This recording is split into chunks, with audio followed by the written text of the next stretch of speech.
जी और प्रियंका जी का अयोध्या आने का तय हो रहा है। हिंदुओं से अपील है कि कोई दिक्कत नहीं है, अयोध्या आइए, स्वागत है। लेकिन अभी आपको भगवान श्री कृष्ण की जन्मभूमि जाने की जरूरत है। अयोध्या में निमंत्रण आपको दिया जा रहा था, आए नहीं। इसके पहले भी आप नहीं आए। भगवान राम को इतने वर्षों तक टेंट में रखा, काल्पनिक कहा, यहां तक कि संतों को बोको हरम, आईएसआई, तालिबान से जोड़ दिया। यहां तक कि मंदिर नौजवान जाते हैं लड़की छेड़ने के लिए।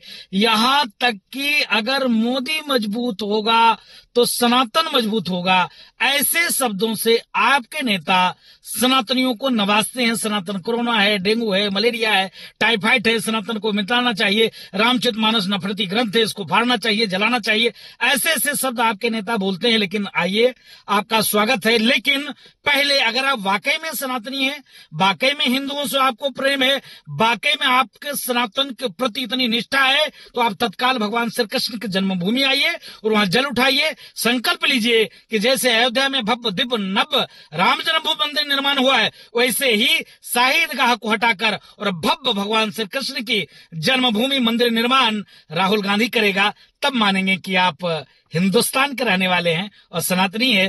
तब मानेंगे कि सनातन से इतना प्यार है। नहीं तो समझ जाएगा कि आप कालेमी हैं, शुद्ध रूप से वोट की राजनीति करते हैं और कुछ नहीं। जय श्री राम। 2024 लोकसभा चुनाव के दृष्टिगत अलाउद्दीन का चिराग खोज रही कांग्रेस पार्टी दर-दर की यातनाओं और यात्राओं के लिए विवश हो गई है। जिस प्रकार से पूर्व में कपिल सिब्बल के नेतृत्व में 24 से ज्यादा वकील, एडवोकेट, अधिवक्ता भगवान राम के विरोध में उन्होंने खड़ा किए थे, अब उसका खामियाजा उनको भुगतने को मिल रहा है। पहले राहुल गांधी जी ने वायनाड से चुनाव लड़ने का ऐलान किया था और जहां तक जो है वो चुनाव लड़ भी रहे हैं। उसके बाद रायबरेली और कुछ और लोकसभा में ये दो युवा और युवतियों की जोड़ी उतरी हुई है उत्तर प्रदेश में। इसी के दृष्टिगत अब ये राम मंदिर में आ रहे हैं। पूर्व में जब 22 जनवरी 2024 को प्रभु श्री रामलला के भव्य मंदिर का उद्घाटन था, तब इनका अता पता और लता तब कहीं नहीं दिखाई दे रहा था।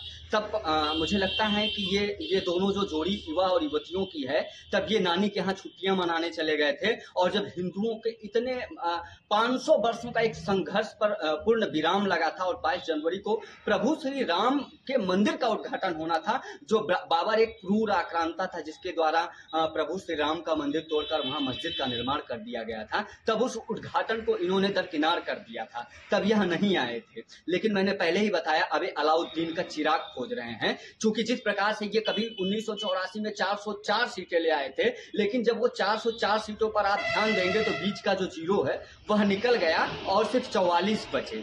अब आने वाला जो निर्णायक निर्णय है, क्योंकि यह जो 7 चरण में चुनाव होना है, इसको चूंकि मैं साधु हूं और मैं इसको इस दृष्टि से देखता हूं कि यह रामायण के 7 कांड है। और अब जब प्रभु श्री राम जी की स्थापना पुनः हो चुकी है और राम राज्य की जो परिकल्पना समस्त हिंदू समाज और संपूर्ण भारत ने देखा था, वह स्थापित हो चुकी है और वह परिकल्पना अब पूर्ण और साकार हो चुकी है, तो यह 7 चरण में जो चुनाव होने हैं, इस 7 चरण में चुनाव के माध्यम से धर्म की पुनर्स्थापना होनी है और ऐसे लोगों को अब 44 से 4 सीटों पर ले आकर स्थापित कर देगी और आने वाले चुनाव में इनका कहीं कोर छोर नहीं बचेगा। जय श्री राम, वंदे मातरम, भारत माता की जय।